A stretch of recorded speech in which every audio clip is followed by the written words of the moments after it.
So today was day one of knitting week.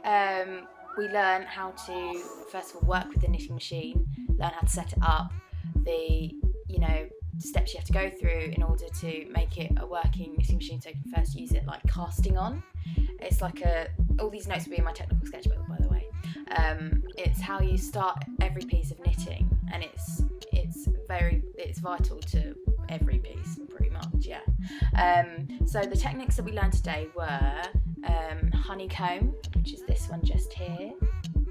Sort of gives a cool rippling effect, which is done by sort of like picking up some of the yarn and putting it on a higher piece of the knitting, and it sort of crinkles it up and like shrinks it in a sense, and that's how it makes that cool rippling effect, and it gets its name because it looks quite like a honeycomb because you've got the little holes there.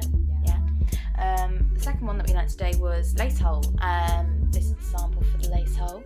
I think it's a really cool technique because you can make shapes, geometric patterns within the knitting quite simply, and it's quite, an interesting way of decorating a garment, I find, through the knitwear. Yeah.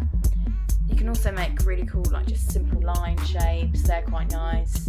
It sort of reminded me of crochet knit slightly.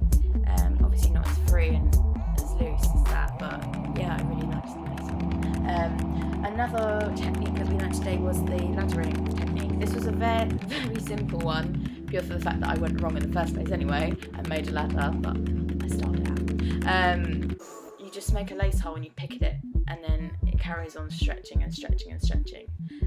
So that was I really like that technique because it shows it's like quite a distressed piece of knitting, and if you want to convey that sort of mood, it's a great technique to use. So yeah, those are all my samples from today.